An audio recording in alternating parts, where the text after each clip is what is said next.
Nuclear fission and nuclear fusion reaction. तो पहले हम लोग देखते हैं फिजन का मीनिंग क्या है। फिजन का मीनिंग है स्प्लिटिंग या ब्रेकिंग अप। जैसे अगर ये मार्कर है तो मार्कर को अगर मैं स्प्लिट कर दूं ढक्कन और मार्कर के पेन वाले सेक्शन से, तो this is called as splitting. Fission means splitting, breaking up into constituents. Marker जो पहले जॉइंट था अब वो अपने कंस्टिट्यूएंट्स में ब्रेक हो गया, तो this is fission which is splitting up. तो ऐसा ही स्प्लिटिंग यहां पे हमारे साथ यूरेनियम का होगा। यूरेनियम का एटम है 23592। यूरेनियम जिसका एटॉमिक नंबर है 92 और एटॉमिक मास नंबर है 235। ऑन बम्बार्डमेंट विथ न्यूट्रॉन, मतलब न्यूट्रॉन आके उससे जब कोलाइड करेगा तो इट बिकम्स यूरेनियम 23692। देखो ऐसा कैसे होगा, तो तुम सोचो ऊपर का अगर मैं एडिशन करूं 235 प्लस 1 तो कितना हो जाएगा 236, इसीलिए कितना आ गया 236। और 92 प्लस 0 नीचे का 92 प्लस 0 कितना आएगा 92, तो इसलिए यूरेनियम 23692 बन गया। अब ये जो है जब ये न्यूट्रॉन 236 बना दिया यूरेनियम, तो अब न्यूट्रॉन उस यूरेनियम के न्यूक्लियस के अंदर गया। ये जो न्यूट्रॉन है वो उस यूरेनियम एटम के न्यूक्लियस के अंदर गया। तो न्यूक्लियस के अंदर गया तो न्यूक्लियस का वजन और बढ़ गया। देखो ऑलरेडी ये वजन बहुत ज्यादा है 235, this is very very heavy weight. 235 बहुत हैवी वेट है, इसमें और एक न्यूट्रॉन आ गया तो अब उससे संभल नहीं पाया। जैसे हम लोग खाना खा रहे हैं, ऑलरेडी पूरा पेट भरा हुआ है, पूरा भर गया, फिर और एक घुट खाएगा तो फिर उल्टी आ जाएगा एग्जाम्पल। तो वैसे ही ऐसा है 235, this is already very heavy, इसमें और एक एटॉमिक मास ऐड हो गया तो this becomes 236। Such a heavy mass the nucleus breaks up, the nucleus splits, वो स्प्लिट हो जाएगा और इसीलिए हम लोग इसको क्या बोलेंगे, this process is called fission means breaking up. तो ब्रेकअप किस में होगा, ये यूरेनियम 23692 ब्रेक्स इनटू बेरियम जिसका एटॉमिक नंबर है 56, एटॉमिक मास नंबर है 141, प्लस क्रिप्टन, क्रिप्टन का एटॉमिक नंबर है 36 और एटॉमिक मास नंबर है 92, प्लस 3 न्यूट्रॉन्स। ये एक न्यूट्रॉन हम लोग ने इसको दिया था। हम लोग ने कितना न्यूट्रॉन दिया था यूरेनियम 235 को, हमने एक ही न्यूट्रॉन सप्लाई किया था, पर बदले में जब ये स्प्लिट हो गया into barium and krypton, then we get 3 additional neutrons. एक का 3 ऐसा हो जाएगा। एक न्यूट्रॉन हमने दिया और 3 न्यूट्रॉन हमें मिला, 1 का 3, that is the ratio. Plus साथ में हमें फ्री में मिलेगा एनर्जी। ओके, और क्या मिलेगा हम लोग को, एनर्जी। तो this energy can be used for electricity production. Nuclear reactor में इससे हम लोग इलेक्ट्रिसिटी प्रोड्यूस करते आ रहे हैं। इंडिया में भी बहुत सारे न्यूक्लियर रिएक्टर है, जैसे बॉम्बे के आजू बाजू जो रिएक्टर है, मुंबई के आजू बाजू, दैट इज तारापुर में, तो वहां पे भी न्यूक्लियर एनर्जी बनता है। तो this is the reaction by which we get energy, ये एनर्जी मिलेगा। अब जब ये 3 न्यूट्रॉन्स आएंगे तो ये 3 न्यूट्रॉन्स को और भी यूरेनियम 235 एटम्स मिलेंगे। सोचो थोड़ा, पहले एक यूरेनियम एटम था 23592, इसको बम्बार्ड किया हम लोग ने एक न्यूट्रॉन से, तो हम लोग को बदले में क्या मिला 23692 यूरेनियम, और वो स्प्लिट होके 3 न्यूट्रॉन्स हम लोग को दिया, बेरियम क्रिप्टन दिया, एनर्जी भी दिया, साथ साथ 3 न्यूट्रॉन्स दिया। तो 1 का 3 मिल गया कि नहीं हम लोग को, हमने दिया था 1 न्यूट्रॉन, मिला हमें 3 न्यूट्रॉन। तो अब ये 3 न्यूट्रॉन शांति से नहीं बैठेंगे, ये 3 न्यूट्रॉन्स और यूरेनियम 235 को ढूंढेंगे। तो this neutron number 1, neutron number 2, neutron number 3 will further find 3 more uranium 235 atoms and they will combine to give uranium 236 just like this first reaction। और यूरेनियम 236 बनते ही फिर से वजन बहुत ज्यादा हो जाएगा, वो फिर से स्प्लिट होगा। अब स्प्लिट होने के बाद हर एक यूरेनियम 236, देखो 3 यूरेनियम 235 3 न्यूट्रॉन से बम्बार्ड होके 3 यूरेनियम 236 बनाया था। 3 यूरेनियम 236, उसमें से हर एक uranium 236 3 neutron, barium, krypton energy देगा। तो हम लोग के पास एक न्यूट्रॉन बम्बार्ड करके 3 और न्यूट्रॉन मिलेंगे, दूसरा न्यूट्रॉन बम्बार्ड करेगा तो 3 और न्यूट्रॉन मिलेगा, तीसरा न्यूट्रॉन बम्बार्ड करेगा तो 3 और न्यूट्रॉन मिलेगा। तो 1 से हमें मिला 3, फिर 3 से हमें मिलेगा 9, 9 से हमें मिलेगा 27, 27 से हम लोग को 81। तो ऐसे नंबर ऑफ न्यूट्रॉन्स बढ़ते जाएंगे और ये रिएक्शन आगे बढ़ते ही जाएगा। तो this reaction will continue like a chain, एक चेन की तरह होगा। जैसे एग्जाम्पल के लिए हम लोग अगर बाइबल पे विश्वास करें, क्रिश्चियनिटी पे विश्वास करें, तो सबसे पहले एडम ईव था, एडम और ईव का बच्चा, फिर और बच्चा आया, फिर और बच्चा आया, फिर और बच्चा आया। अगर बाइबल पे विश्वास है तो उसके हिसाब से everyone is a four father. कौन है सबका? एडम और ईव। पहले दो ही लोग थे, फिर दो लोग से फिर एक चेन बना, फिर बहुत सारे लोग हो गए। आज धरती पे 700 करोड़ लोग हैं एग्जाम्पल के लिए। तो this is a chain reaction. एक क्या बोल सकते हैं हम लोग, मेटिंग और फिर चाइल्ड रिप्रोडक्शन सिस्टम जो भी है, तो उससे एक चेन रिएक्शन प्रोड्यूस हो गया। दो लोगों से और दो लोग बना, तीन लोग बना, उन लोग से और 10 लोग बना, तो ऐसे एक चेन हो गया। तो वैसे ही यहाँ पे हर यूरेनियम 235 एटम न्यूट्रॉन से बम्बार्ड होते जाएगा और फिर 3 न्यूट्रॉन बनाते जाएगा और फिर 3 न्यूट्रॉन आगे जाके 9 न्यूट्रॉन बनाएंगे और 27 न्यूट्रॉन। तो दिस चेन विल कंटिन्यू। तो यही चेन हम लोग यहाँ पे देख रहे हैं। यूरेनियम 235, इसको न्यूट्रॉन ने बम्बार्ड किया तो यूरेनियम 236 मिला, और यूरेनियम 236 से 3 न्यूट्रॉन और मिले। अब ये 3 न्यूट्रॉन यूरेनियम 3 235 एटम्स देंगे। 3 यूरेनियम 235 एटम्स को मिले और 3 यूरेनियम 236 एटम्स बना। फिर से वो यूरेनियम 236 3 यूरेनियम 3 न्यूट्रॉन्स बनाए, फिर 3 न्यूट्रॉन्स ने फिर से 3 यूरेनियम 235 को बम्बार्ड किया। तो we have a chain which continues to propagate like this. तो इससे क्या होगा ना, वो हम लोग जो यूरेनियम का सैंपल लिया है वो पूरे सैंपल में ऐसा रिएक्शन होगा, और सैंपल में थोड़ी देर में हम देखेंगे सब यूरेनियम एटम्स कंज्यूम हो जाएंगे और हर एक रिएक्शन में बहुत सारा हीट मिलेगा, और इतना हीट मिल जाएगा कि that is sufficient for a bomb. तो एक एटम बॉम्ब बन जाएगा हम लोग के पास। This is the principle of atom bomb, nuclear bomb. Nuclear bomb क्यों बोला हम लोग ने इसको? क्योंकि न्यूक्लियस के अंदर ये सब हो रहा है। ये जो न्यूट्रॉन है वो यूरेनियम के न्यूक्लियस के अंदर जा रहा है, और न्यूक्लियस के अंदर जाके यूरेनियम 236 बना रहा है। न्यूक्लियस का वजन बढ़ा रहा है, और न्यूक्लियस का वजन बढ़ने से स्प्लिट हो रहा है और हमें मिल रहा है energy plus by products barium, krypton, neutrons. तो इसीलिए this reaction will lead to very very high amount of heat. So in that case we can use it for the purpose of making nuclear bomb. और nuclear bomb का ताकत का सबको अंदाजा तो है, हिरोशिमा नागासाकी में अमेरिका ने बॉम्ब फेंका था तो at that time lakhs of people died instantly. तो that is the principle of nuclear fission और न्यूक्लियर बॉम्ब। अब इसको हम लोग फिर तारापुर में कैसे यूज कर सकते हैं? फिर तारापुर में फूट जाना चाहिए न्यूक्लियर प्लांट जहां जाए, पर वहां ऐसा नहीं होता है। There we have controlled chain reaction. हम लोग का जो चेन रिएक्शन है ये हम लोग कंट्रोल करेंगे। तो कैसे कंट्रोल करेंगे? Controlled fission chain reaction, that is what we will see now. तो मान लो अगर तारापुर प्लांट में हम लोग के पास ऐसा यूरेनियम है, लेट अस से हम लोग के पास इसमें क्या भरा हुआ है? यूरेनियम। अब यूरेनियम भरा हुआ है इसमें, तो हम लोग क्या लेंगे? कैडमियम रॉड्स लेंगे। We have cadmium rods. तो देखो, अब मैं तो यहाँ पे कैडमियम रॉड नहीं ले रहा, मार्कर ले रहा है, बट जस्ट समझाने के लिए बता रहा है। मान लो हम लोग ने ऐसा 3 कैडमियम रॉड्स इधर रख दिया। कितने कैडमियम रॉड रखे? 3। बट 3 नहीं रहेंगे, 300 रहेंगे, 3000 रहेंगे, जितना डालना है उतना डाल सकते हैं। तो देखो, अब ये कैडमियम रॉड है ना, हम लोग ऊपर रखेंगे। स्टार्टिंग में हम लोग कैसे रखेंगे? ऊपर। फिर धीरे धीरे जब हम लोग को ये रिएक्शन को कंट्रोल करना है तो कैडमियम रॉड्स को अंदर घुसाएंगे। कैडमियम रॉड्स को हम लोग ऐसे वर्टिकली अंदर घुसाएंगे। देखो, मान लो ये 3 कैडमियम रॉड्स है, तो these are the 3 cadmium rods. अब ये कैडमियम रॉड मेरे को रिएक्शन कंट्रोल करना है, इसमें रिएक्शन चालू हो गया।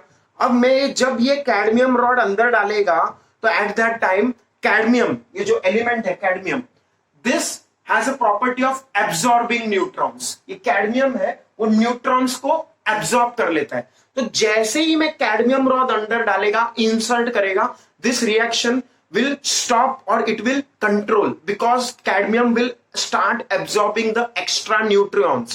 न्यूट्रॉन्स जो निकला है, ये बहुत सारा जो न्यूट्रॉन्स निकला है, बहुत सारे न्यूट्रॉन्स कैडमियम एब्सॉर्ब करना चालू करेगा। अब क्या हम लोग ये रिएक्शन बढ़ाना चाह रहे हैं, घटाना चाह रहे हैं? तो हम लोग को अगर रिएक्शन बढ़ाना है तो कैडमियम रॉड हम लोग इंसर्ट नहीं करेंगे, या तो थोड़ा सा इंसर्ट करेंगे।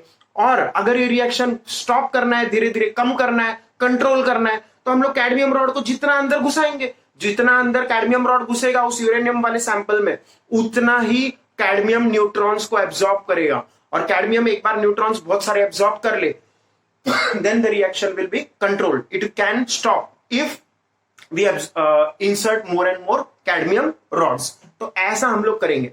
जहां पे वो न्यूक्लियर का सैंपल है उसमें हम लोग कैडमियम रॉड्स इंसर्ट करेंगे। The more we insert the cadmium rods, the more will be the exposure to the cadmium surface and more neutrons will be absorbed and that will help in controlling the chain reaction. Hence, the controlled chain reaction by inserting cadmium rods is the principle of nuclear reactors where we produce electricity. तो ऐसा हम लोग का ये nuclear fission reaction. So I hope I am clear about it. Uranium 235-92 we bombard with neutron to give uranium 236-92, which being extremely heavy splits or fission reaction into barium, krypton, 3 neutrons. These 3 neutrons further attack the next 3 uranium 235 atoms, leading to production of 9 neutrons along with byproducts barium, krypton and heat. And those 9 neutrons further find 9 uranium 235 atoms to give 27 neutrons. So this chain reaction goes on continuing, and if we control it by inserting cadmium rods, it becomes a controlled chain reaction, which is the principle of nuclear fission reactor. And if it goes uncontrolled, then in that case this fission reaction will lead to lot of energy, which is used for the principle of a nuclear bomb. तो ये हम लोग का ऐसा nuclear fission reaction. Now coming to the next, which is nuclear fusion reaction. तो fusion reaction, fusion नाम सुनते ही हम लोग को मेरे ख्याल से सबने सुना ही रहेगा. जैसे फ्यूजन फूड्स आ गया है आजकल, फ्यूजन क्लोथ्स भी आ गया है. जैसे लेडीज लोग बहुत सारा कपड़ा पहनते हैं आजकल जिसमें इंडो वेस्टर्न क्लोथ्स बोलते हैं उसको. जैसे थोड़ा सा टी शर्ट जैसा रहेगा और थोड़ा सा इंडिया का ट्रेडिशनल वेयर भी रहेगा उसमें. तो that is kind of fusion, fusion of Indian and western dressing. Indo fusion western foods भी आ गया आजकल जिसमें थोड़ा हम लोग बर्गर टाइप रहता है और थोड़ा इंडियन फूड भी रहता है. तो फ्यूजन ऐसा सबने सुना ही है. फ्यूजन मीन्स मर्जिंग बोल सकते हैं हम लोग. फ्यूजन मीन्स ज्वाइनिंग बोल सकते हैं हम लोग. तो joining together, that is called as fusion. अब न्यूक्लियर फ्यूजन क्यों बोला इसको हम लोग ने? क्योंकि देखो 2 हाइड्रोजन एटम्स है हमारे पास. 2 हाइड्रोजन एटम्स ज्वाइन होके बन जाते हैं ड्यूटेरियम और बीटा पार्टिकल इलेक्ट्रॉन बोल सकते हैं. तो 2 hydrogens fuse together at very high temperatures. ये triangle बनाया है that denotes it is heat supplied, and this is fusion reaction is especially occurring at very very high temperatures. देखो सन में एनर्जी कहां से आया? सन में तो एनर्जी कोई देता नहीं है. वहां पे कोई ऐसा पावर वार प्लांट नहीं चल रहा है कि जिससे हम लोग को पूरा दिन एनर्जी मिलता रहे, सूरज का रोशनी मिले या उससे हमारा काम चलता रहे. तो सन में भगवान ने कहां से एनर्जी दिया? Bye fusion reaction. फ्यूजन में क्या होता है? Fusion reaction, there is lot and lot of hydrogen. बहुत सारा. यूनिवर्स में सबसे अबंडेंट गैस या सबसे अबंडेंट एलिमेंट कौन सा है? Hydrogen itself. तो हाइड्रोजन सन में भी बहुत सारा है, हर स्टार में होता है ऐसा फ्यूजन रिएक्शन. तो hydrogen hydrogen they club together at very very high temperatures. How much high? Millions of degree Celsius, 100 million degree. देखो तुम 1 2 3 4 5 डिग्री का बात नहीं कर रहे हो, और 100 डिग्री 500 डिग्री 5000 डिग्री 50,000 डिग्री का भी बात नहीं कर रहे हो. मिलियंस ऑफ डिग्रीज, वो भी hundreds of millions of degrees. At 100 million degree, which is very very high temperature, which is possible only in case of stars and all. तो स्टार वार में हम लोग ये प्लान टेम्परेचर देखते हैं और वहां पे हाइड्रोजन गैस ज्वाइन हो जाता है, मर्ज हो जाता है to produce deuterium and beta particle. अब ये जो ड्यूटेरियम हम लोग आया है वो वहां पे रुकता नहीं. ड्यूटेरियम फिर से हाइड्रोजन से कंबाइन करता है to give helium with atomic mass 3, and this helium with atomic mass 3 again combines with another helium with atomic mass 3 to give helium with atomic mass 4, जो हम लोग नॉर्मली जानते हैं helium with atomic mass 4. and second it also gives hydrogen. ये helium और hydrogen तो हमें पता ही है. अब फिर से ये हाइड्रोजन है वो फिर से कंबाइन होना चालू हो जाएगा, फिर से ये प्रोडक्ट बनेगा. तो ऐसा ही रिएक्शन होते रहेगा. और ये हीलियम क्या हो गया? ओवरऑल हमारे पास हाइड्रोजन और हाइड्रोजन से हमें मिला ओवरऑल हीलियम. तो हाइड्रोजन से हम लोग को ओवरऑल क्या मिल रहा है? Helium. So that means hydrogens are coming together. They are fusing together to form helium. And in that process, again we will have what? Lots and lots of energy. बहुत सारा energy मिलेगा. Fusion reaction is highly exothermic. इतना exothermic है कि इसमें बहुत reaction मिलता है. ये सन हम लोग अगर सोचे तो सन में एटम बॉम्ब, न्यूक्लियर बॉम्ब जैसा तो पूरा दिन फूटते रहता है. न्यूक्लियर बॉम्ब जो हम लोग सोच सकते हैं उससे कई ज्यादा बड़े बड़े न्यूक्लियर बॉम्ब कॉन्स्टेंटली सन के हर हिस्से में फूटते रहते हैं. And it leads to lots and lots of energy. And this is the basis of fusion reaction. Hydrogen combining together to form helium and in that process gaining energy. तो क्या हम लोग अर्थ पे भी ये यूज कर सकते हैं एनर्जी जनरेट करने के लिए, इलेक्ट्रिसिटी बनाने के लिए? तो नॉट येट, अब तक हम लोग ये नहीं कर पाए. But there is work going on, research work चालू है and there is a design for nuclear reactor, tokamak reactor बोलते हैं उसको. तो that design is same as what you have seen in movies. जैसे पिक्चर, अगर किसी ने इंग्लिश पिक्चर देखा होगा, अंग्रेजी समझ में आता है तो स्पाइडरमैन 2 पिक्चर है, तो that is one movie where we have fusion reaction occurring in sun. तो अगर उस पिक्चर में तुमने देखा तो that is Doctor Octopus which has 8 hands. वहां पे पिक्चर में तुमने देखा रहेगा एक डॉक्टर ऑक्टोपस होता है, वो 8 हाथ रहता है उसके पास, झूठा वाला ऑटोमेटिक हाथ रहता है जो कि अपने बॉडी के दिमाग से कंट्रोल कर पाए. तो उसने 8 हाथ लिया रहता है और 8 हाथ से वो काम कर सकता है. एंड उसको फिर सन का ये हाइड्रोजन मिलता है. हाइड्रोजन उसके पास गैस रहता है और हाइड्रोजन गैस वो यहां पे रखता है बीच में और अपने 8 हाथों से वो कंट्रोल करता है हर एक बीम को. अगर तुमने वो पिक्चर देखा रहेगा तो उसमें हम लोग के पास ये लेजर सोर्स है. क्या है? Laser source. तो लेजर सोर्स से हम लोग को क्या मिलेगा? बीम. लेजर सोर्स से हम लोग को बीम मिलेगा और ये बीम बहुत सारा स्प्लिटर है. This is beam splitter. तो beam will split into many many parts. Beam will split into many many parts and that beam will split and that beam we will put on mirror. मान लो ये beam है तो beam किस पे गिरेगा? Mirror के ऊपर. बीम गिरा मिरर के ऊपर. तो ऐसा बहुत सारा बीम्स रहेगा, बहुत सारा मिरर लगाया हम लोग ने. जैसे हम लोग ने इधर एक बीम मिरर दिखाया तो वैसे 1 2 3 4 बहुत सारे मिरर रहेंगे और मिरर में से ये बीम रिफ्लेक्ट होके एक पर्टिकुलर पॉइंट पे मतलब मीट होगा. तो all the beams upon reflection they will meet at one particular point and at that particular point will place our hydrogen source. तो हाइड्रोजन सोर्स से हर साइड से लाइट आएगा, लेजर बीम लाइट, जो कि हाईली फोकस्ड लाइट है, highly energetic light है. तो that because of that huge laser beams which are converging at one particular point, it will lead to very high temperature at this point, and this very high temperature is sufficient for hydrogens to combine to form helium, and in that process we can gain energy. But this is very very difficult to मतलब बनाना मुश्किल है ये, और इसमें अगर कुछ गड़बड़ हो गया तो बहुत प्रॉब्लम हो सकता है. Hence we do not use for electricity generation at present, but yes by using hydrogen, क्योंकि हाइड्रोजन तो वेरी वेरी अबंडेंट है. हाइड्रोजन तो हमें अर्थ पे हर जगह मिल सकता है. कैसे? पानी ही पानी है. अर्थ इज 70% वाटर और वाटर से हमें हाइड्रोजन मिलेगा, ऑक्सीजन मिलेगा. तो हाइड्रोजन हम लोग डायरेक्टली फ्यूजन रिएक्शन में यूज कर सकते हैं और उससे हम लोग को बहुत सारा एनर्जी मिल सकता है. But still because we need this very high temperature and this is extremely difficult to occur. मतलब ये जो मिलियन डिग्री सेल्सियस है, 100 million, that is very difficult to occur. It needs very advance technology and then also this reaction which will occur that will lead to lots of energy which is difficult to control. तो इसीलिए हम लोग ये design electricity generation के लिए नहीं use करते. But still it is work under progress. It is work in research which is still being carried out. Hopefully by the time you become old थोड़ा बहुत, तो in that case you might get this nuclear fusion energy as well.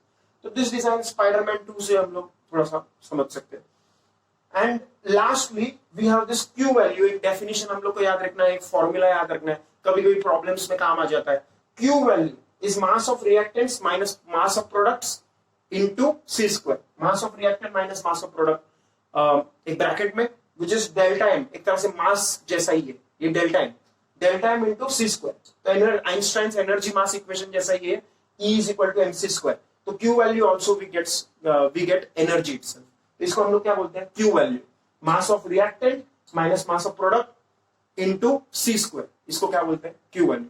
So this is about the fission reaction, fusion reaction, and all about nuclear physics, nuclear chemistry, nucleus बोल सकते हैं हम लोग, radioactivity बोल सकते हैं. So all these concepts you should revise carefully, and this is scoring topic as